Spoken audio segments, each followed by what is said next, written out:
working on it. Oh, dude, I'm about to fucking blow.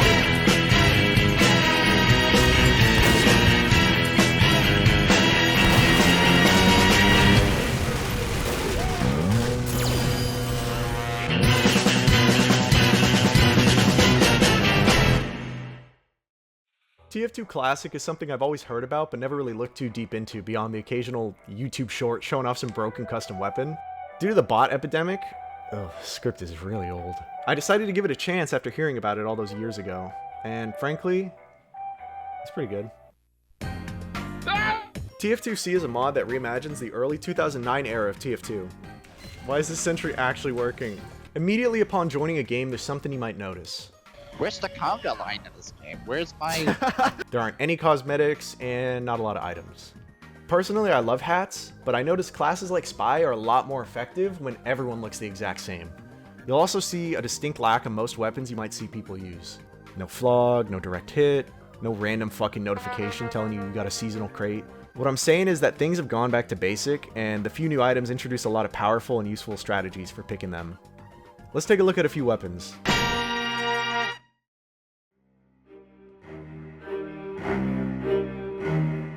The Heavy has one new minigun called the Airstrike. Rather than shooting many tiny bullets, it shoots one big bullet. It's an artillery gun, like, come on. Soldier is spy! This fucking thing fires explosive artillery rounds, which sounds amazing, and it is. The only problem is it has a detonation range, so you can't control areas as far as you normally could with the stock Heavy. They'll blow up at a certain distance.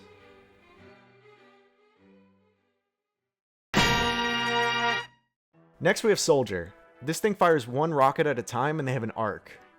This lets you shoot a rocket in places that would normally make you vulnerable, just with the penalty of having one shot at a time.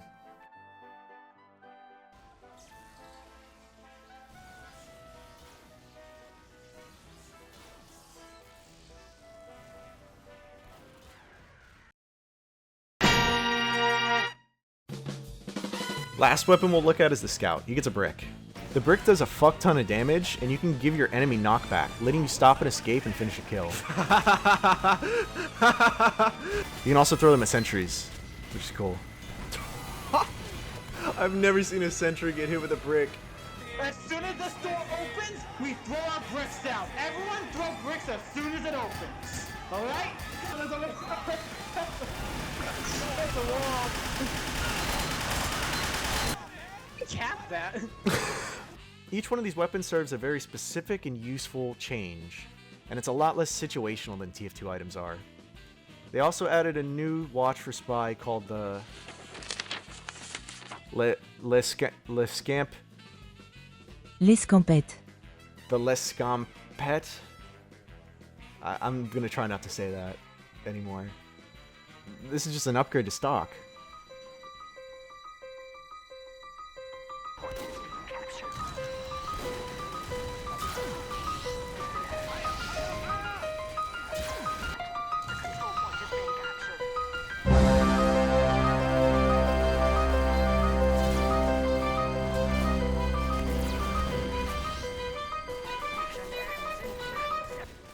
This watch gives you an increased speed and a quicker cloak timing at the cost of some duration, but it doesn't fucking matter, you're so fast. You can lose cloak on damage, but, I mean, if you're already in a bad spot, you're gonna die.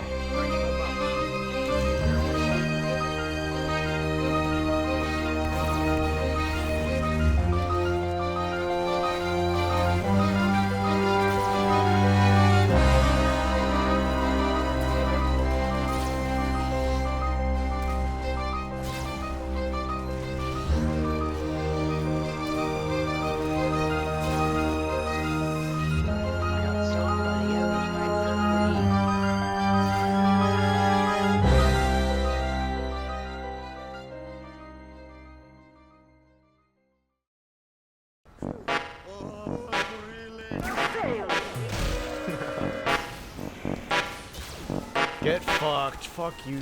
One thing I haven't mentioned yet that you might notice is the weapons have a lot more detail returned to them. Metal has its iconic shine back, things like the Demo Man's bottle can break. The game has all these little details that really add to all the other visual changes. It makes the game feel like old school TF2, but with a fresh coat of paint.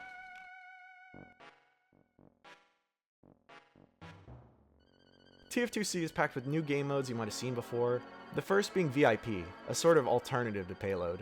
It consists of you guarding this weak little fellow called the Civilian to capture points instead of push the cart. There's also 4-team Arena and Koth, which, as said in the name, is Arena or Koth, just with 4 teams.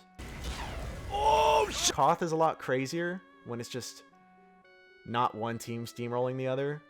I like VIP as a nice change from Payload. It's a lot more competitive and team-based. The Civ's arsenal, if you can call it that, is an umbrella.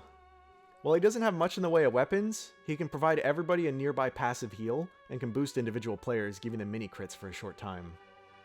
Make sure you have your mic on and work with your team because they will vote to swap you. People are pretty nice in this game, but if the Civ starts fucking around, people will actually go feral. I'm killing him. Are you sure it wasn't an arrow? 5 behind you, Sims. 5 behind you, 5 behind you. Slash 5. Beat his ass, beat his Behind ass. you, yeah. He's dead. There are a couple class changes I haven't mentioned yet. Specifically, I'll start with Heavy Sandwich. In TF2C, it acts more like a real sandwich. Heavy has to eat multiple bites to fill his health out all the way instead of like a one-time use item. The Engineer has a new PDA that'll replace his teleporters with jump pad. These are fucking awesome. When making a teleporter is kind of pointless on a map, or it's like really tall vertical map, you can fuck up the other team with a good jump pad. These have so many uses for both attack and defense. That first heavy clip in the intro was only possible with the jump pad. In my opinion, it's a fucking fantastic addition. Lastly, some final thoughts on the Spy before I move on.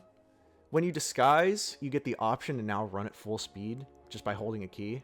I tend to disguise as slower classes because it's unexpected, but this feature guarantees you're going to see more than just scout or spies. The worst feeling of Spy is not being able to catch up with someone, and it doesn't make sense that he'd be locked to a certain speed because he has a fucking paper mask on. I've been hyping Spy up like he's amazing, but there's one thing you gotta remember if you want to go play Spy. Spy doesn't have any death-escaping tools like the Dead Ringer or the Spycicle. When he's dead, and people will hunt you down so they can get peace from you. Finally, it's time to talk about the changes to the graphics of the game. First off, this game is beautiful. The lighting engine has had a touch-up, everything is just softer and has a natural sort of glow to it. Reflections have also been changed. Combine that with the lighting and TF2's timeless art style, and the game just looks completely overhauled. Every single map just looks better. So much so that when I return to TF2, it somehow feels like the life has been sucked out of the engine. I don't know how.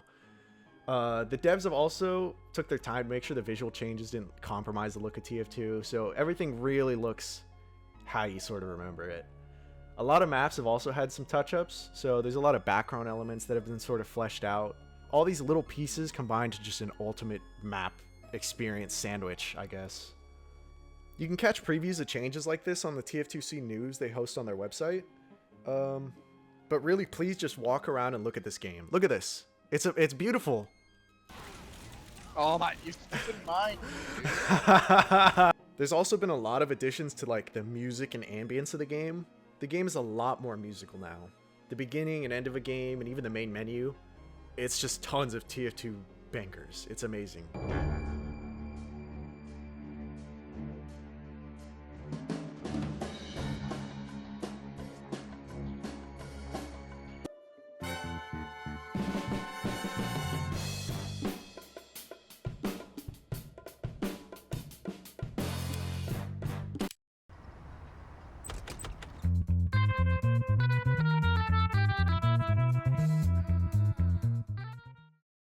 Lastly, I want to talk about the community.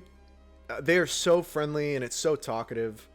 Voice chat can get really chatty and loud, so you can always turn it off, but voice chat's fun. Mono, I saw the original goal, but something... Alright, let's fuck them gamers. Yeah, let's fuck gamers. Wait, what? We're gonna fuck gamers. I think most official servers are running all talk, so keep that in mind when playing Spy. Spy, look, I'm gonna be completely and truthfully honest with you. We don't have a spy on our team, man. So, like, maybe don't do that. Shut the fuck up and defend this point, idiot! You're also able to turn proximity chat on, which is hilarious. Most people don't use it, but it's almost funnier when there's one guy running around screaming with proximity chat on. Dude,